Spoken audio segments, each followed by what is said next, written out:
Très chers bien-aimés dans le Seigneur, Shalom. Merci pour votre fidélité à nos diffusions et aujourd'hui, le Seigneur nous a mis à cœur de partager avec vous sur les atouts d'un père spirituel.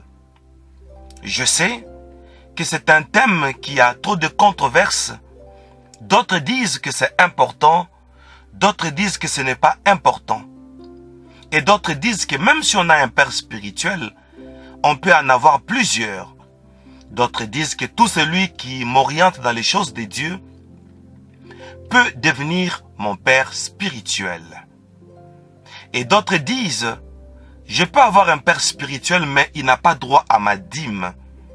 Et nous allons parler du père spirituel au premier chapitre, et nous allons parler de la dîme au deuxième chapitre.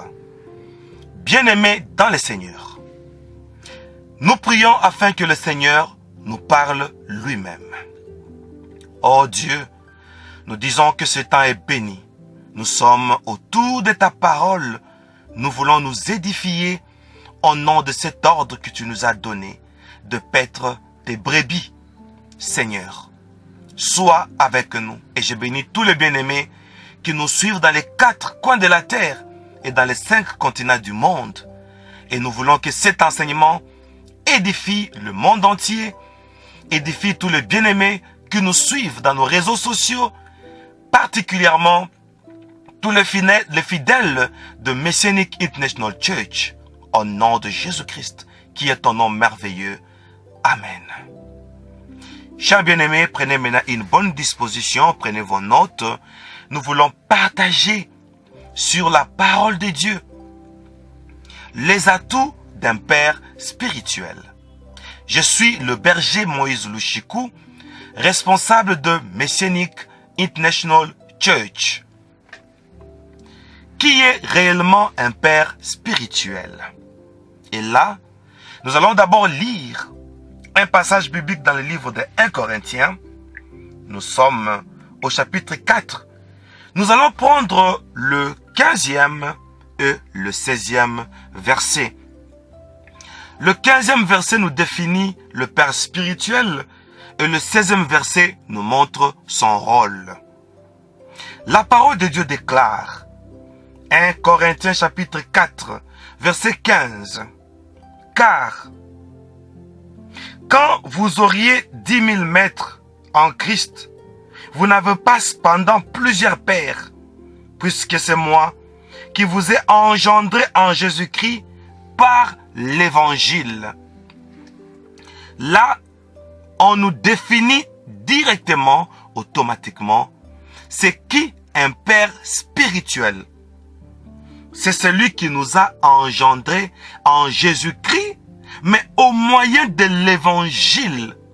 C'est-à-dire, il nous a orientés, il nous a aidés à connaître Jésus-Christ à partir de l'évangile.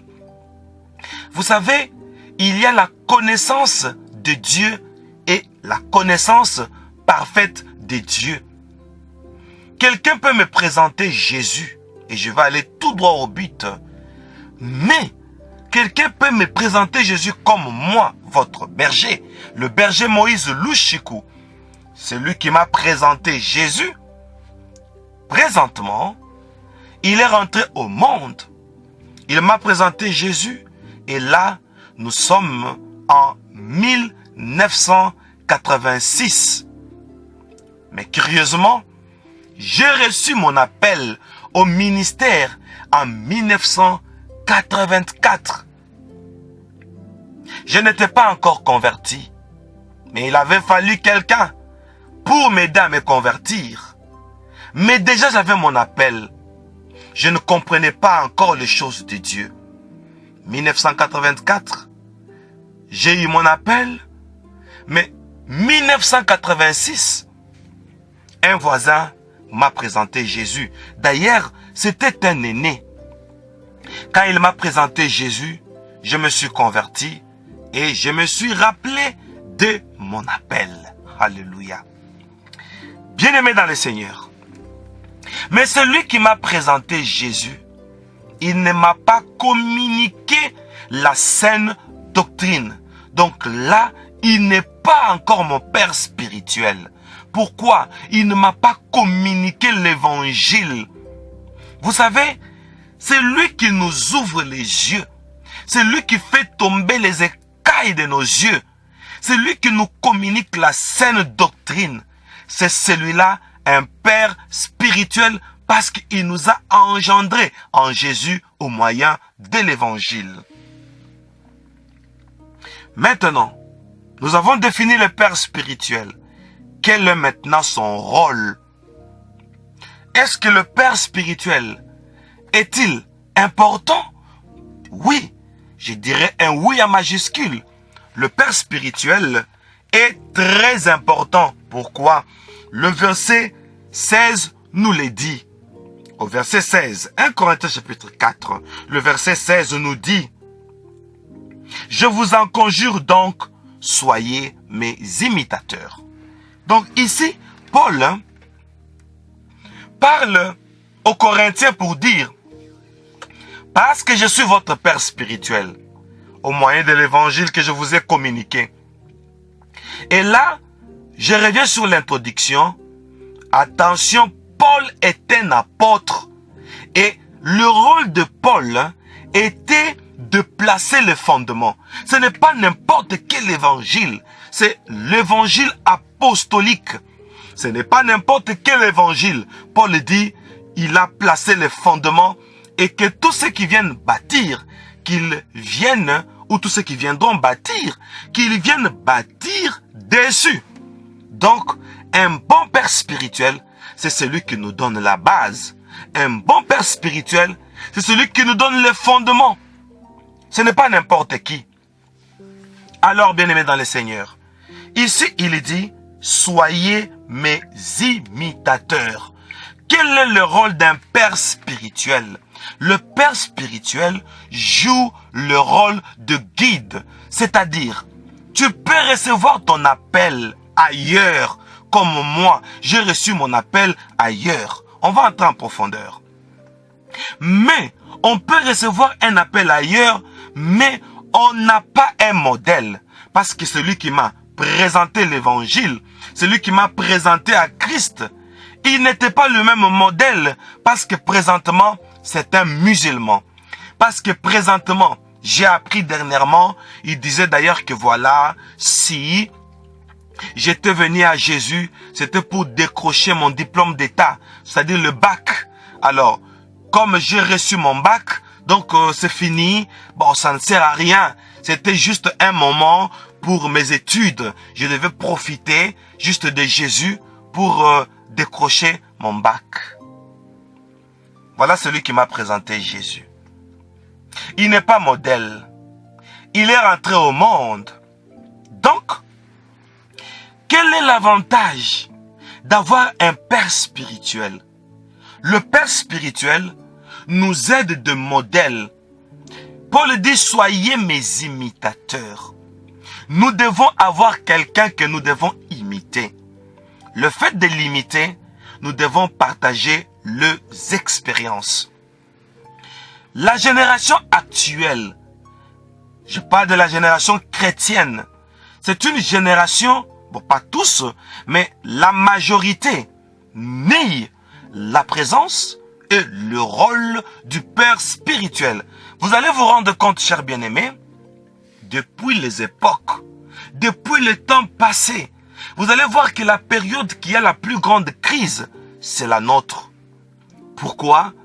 La plupart des hommes de Dieu, la plupart des leaders ecclésiastiques, ils ont nié le rôle d'un père spirituel.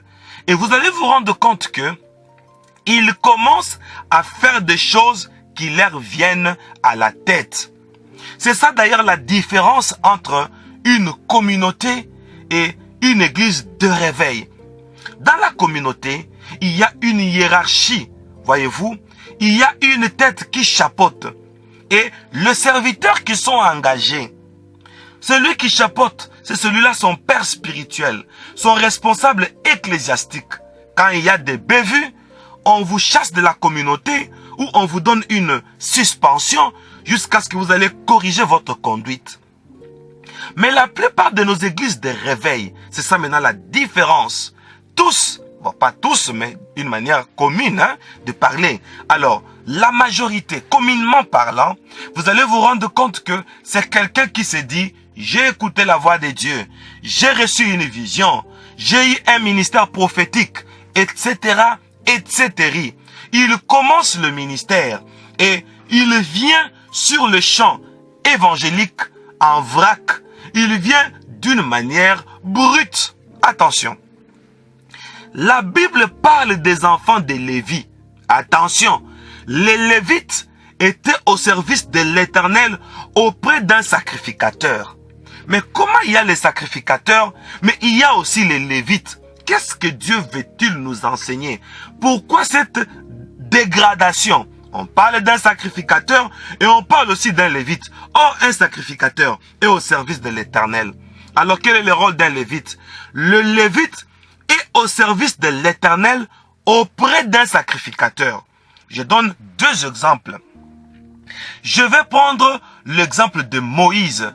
Dieu dit, « Je prendrai de l'esprit qui est sur toi et je le placerai sur les 70 anciens d'Israël, afin qu'ils portent la même charge avec toi. » Voilà un père spirituel, oh mon Dieu.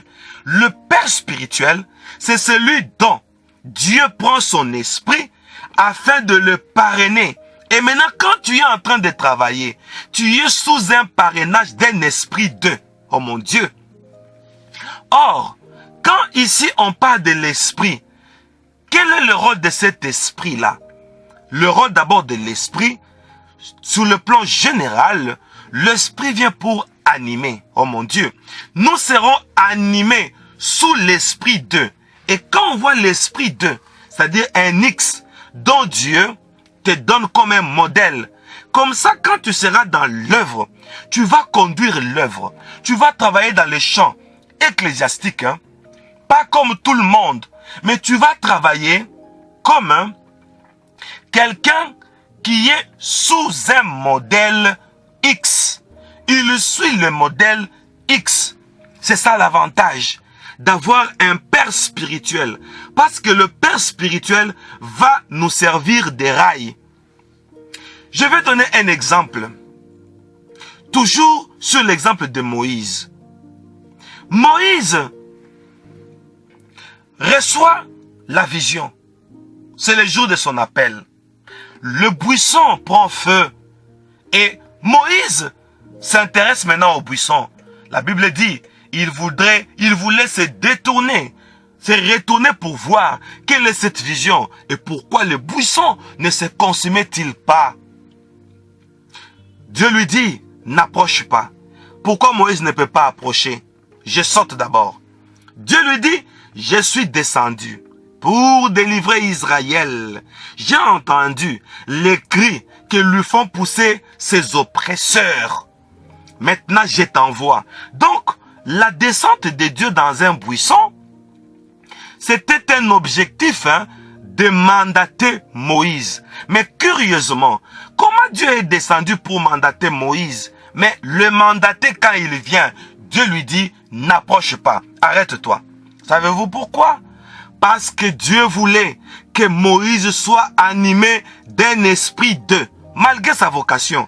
Et Dieu commence à préparer Moïse. Dieu commence à inculquer l'image d'un individu à Moïse. Il lui dit, je suis le Dieu de ton père, le Dieu d'Abraham, oh mon Dieu, le Dieu d'Isaac et le Dieu de Jacob.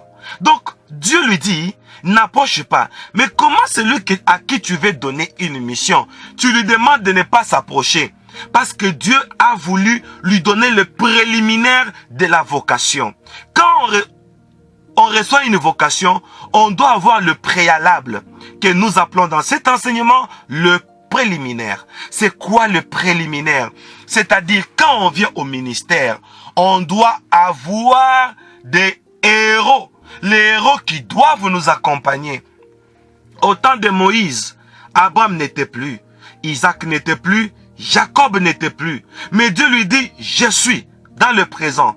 En plus, son nom s'appelle Je suis. Donc Dieu a été marqué par des personnes qui, malgré leur passé, mais dans le temps présent, Dieu reste dans cette alliance. Avoir un père spirituel, c'est entrer dans une alliance. Et d'ailleurs, un père spirituel nous sert des rails. C'est-à-dire, on doit lui poser des questions pour lui dire quel est ton secret. On doit lui poser des questions. Comment Dieu t'a appelé? Si Dieu déjà te présente quelqu'un pour dire, c'est lui le modèle que je te donne. Dieu dit à Moïse, je suis le Dieu de ton père, le Dieu d'Abraham. Vous voyez? Donc, Moïse a eu un modèle, oh mon Dieu, sans même pour autant le voir. Et c'est lui maintenant qui reçoit la grâce d'avoir un modèle et le voir, vivre avec lui, manger avec lui, partager la parole de Dieu avec lui. Il y a même d'autres qui dormaient même avec le modèle que Dieu plaçait au devant d'eux. Oh mon Dieu. Bien-aimés dans le Seigneur, Dieu nous donne des modèles. Et le modèle que Dieu nous donne, chers bien-aimés, c'est pour que nous puissions comprendre qu'est-ce qu'il a fait avec Dieu. C'est pourquoi, parmi les critères d'un père spirituel, il faut que le père spirituel te confirme. Comment Dieu l'a appelé? Il doit avoir une histoire de son appel. Et maintenant, comme Dieu l'a déjà confirmé, de votre côté, vous allez seulement suivre son modèle. Imaginez-vous, Dieu veut que Moïse libère les enfants d'Israël d'entre les mains de Pharaon, qu'ils partent de l'Égypte vers Canaan via le désert. Mais il lui dit, je suis le Dieu de ton père, le Dieu d'Abraham. N'approche pas. Mais comment tu lui donneras la mission? Donc Dieu avait voulu que Moïse et Abraham reçoivent Abraham comme référence. C'est par ici que naisse la notion du père spirituel. Malgré ton appel, tu dois avoir un père spirituel. C'est-à-dire, c'est lui qui doit te donner des rails. Et là, tu ne vas pas marcher selon ton esprit, mais selon l'esprit de ton père spirituel. Quel est le rôle de l'esprit, comme je viens de le dire incessamment? Le rôle de l'esprit anime. Alors, on doit être animé par un esprit. Cet esprit-là va nous donner la détermination d'un aîné dans la foi, la détermination d'un élu qui a travaillé aussi comme nous. Et nous devons partager leurs expériences. Dieu n'aime pas qu'on aille dans une mission sans pour autant être coaché, qu'on aille dans une mission sans pour autant être guidé. C'est ça le souci de Dieu. Bien-aimés, nous sommes en train de parler d'un deuxième exemple parce que j'ai promis deux exemples. Nous prenons l'exemple de Samuel. On dit la parole de Dieu était rare en ces temps-là. Samuel dormait là où il y avait l'arche de l'alliance. Vous connaissez l'histoire. Mais le sacrificateur Élie était dans la chambre. Le tout était au temple. Mais le sacrificateur Élie, qui avait les yeux troubles, comme le dit la Bible, qui ne dormait plus là où il y avait l'arche, il dormait dans la chambre. Et Samuel, dans le temple là où il y avait l'arche, il entend la voix de l'Éternel qui était rare en ce temps-là. Samuel se réveille. La Bible déclare, il ne connaissait pas encore l'Éternel. Il va vers Élie. Papa, tu m'as appelé. Élie lui dit, mon fils, je ne t'ai point appelé, va te coucher. Samuel est parti se coucher. Pour la deuxième fois, Samuel, ainsi de suite. Dieu a appelé encore Samuel. Et Élie s'est rendu compte que l'enfant lui revenait pour la troisième fois. La Bible déclare, Samuel comprit que c'était l'Éternel. Et Samuel, qui c'est, le sacrificateur Élie lui dit, si tu entends encore la voix, dis, Éternel, parle, ton serviteur écoute. À partir de cet instant, le jeune Samuel a eu le mot de passe. Le mot de passe vient auprès du sacrificateur Élie. Et Dieu appelle encore une nouvelle fois le jeune Samuel. Et Samuel présente à Dieu le mot de passe pour lui dire, parle, Éternel, ton serviteur écoute. Directement, Dieu lui a donné le message. Directement, sa vocation a eu lieu. Son appel a eu lieu. Samuel est devenu missionnaire. Une question, mais pourquoi Dieu ne lui parlait pas directement? Il avait fallu qu'il passe d'abord par les passages, par les billets d'un coach. Mais nous allons ouvrir une parenthèse, c'est vraiment important. Samuel était loin de l'arche. Samuel était dans la chambre. Ce n'était pas un sujet de critique pour Samuel. Voyez-vous? Et l'Éternel a valorisé Samuel. Malgré son état, Samuel avait perdu déjà la vision. Ses yeux étaient troubles. Ça, c'est prophétique. Et voici, le jeune Samuel reçoit le mot de passe. Et Dieu remarque que, avant que le jeune passe par lui, il est d'abord passé par Samuel. Et quand Dieu a remarqué cela, Dieu lui a donné le message. La plupart des personnes qui ont reçu l'appel qui dit Samuel, et les personnes ont quitté directement l'église pour dire Dieu m'a appelé, j'ai reçu ma vocation, je suis devenu prophète, et on a négligé le sacrificateur. Ce sont des personnes qui ont rendu Dieu silencieux. Voilà pourquoi certaines personnes, pour l'appel, ils l'ont, mais par la carence d'un coach, un père spirituel, ils sont allés parce qu'ils ont reçu l'appel, oui, mais ils ont manqué le message. Dieu sait tu, par manque d'un père spirituel, que cela nous ouvre les yeux. Chers bien-aimés dans le Seigneur, nous allons à la deuxième partie de notre enseignement. Nous avons Lazare. Jésus dit, Lazare sort. Jésus est Dieu. Lazare représente les serviteurs de Dieu. On dit, et le mort sortit, le pied et le main liés et le visage enveloppé d'un linge. Et Jésus dit, déliez-les et laissez-les aller. Pourquoi Jésus ne l'a-t-il pas délié? Pourquoi l'appel quand Jésus a dit, Lazare sort? Et quand il est sorti, quelqu'un qui reçoit l'appel de Dieu, comment peut-il encore être lié? Et là, Jésus voulait stipuler l'importance d'un père spirituel. Ici, c'est une charge que Jésus a donnée à l'église pour dire aux femmes qui étaient là, déliez-les et laissez-les aller. Et c'est là que je voudrais ouvrir une deuxième parenthèse. On peut avoir son appel, oui, mais il faudrait qu'il y ait encore un père spirituel. Pourquoi? Parce que le père spirituel connaît où nous délier. On peut avoir son appel, on peut avoir sa vocation, oui, mais le père spirituel connaît nos faiblesses. Il va dire, fils, ici tu n'as pas été éloquent. Ici il fallait utiliser tel vocabulaire. Cela n'exclut pas notre appel. Hein?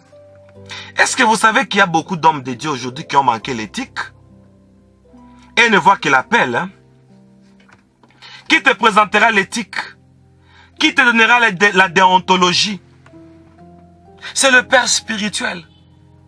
Quand on délie quelqu'un, c'est-à-dire, il est venu bien sûr au Seigneur, mais d'où il vient, il a les séquelles de ses origines. Voilà le rôle d'un père spirituel. Il nous aide à nous délier. Il nous donne des conseils.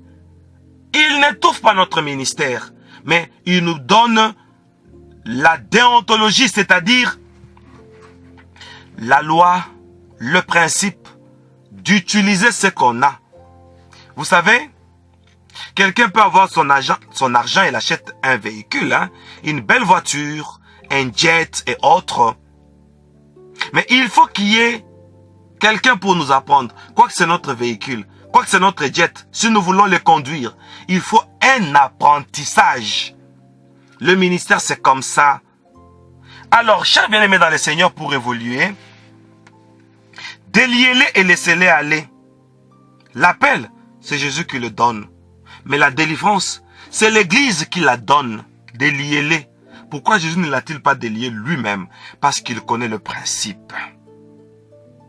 Maintenant, imaginez quelqu'un qui a reçu l'appel. Et toi, tu dois les délier. Est-ce facile? Parce que lui voit déjà l'appel. Il se voit accompli. Il ne va écouter personne. Hein? Voilà maintenant l'importance d'un père spirituel. Si on n'a pas de père spirituel, c'est pourquoi vous allez voir, il y a trop de débordements dans nos prédicateurs, dans les chrétiens actuels, dans les gens qui disent « Dieu m'a dit, Dieu m'a dit, Dieu m'a dit, Dieu m'a dit ».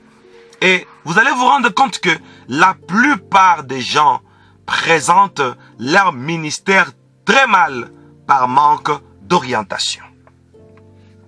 Chers bien-aimés dans le Seigneur, troisièmement, quel est le rôle d'un père spirituel?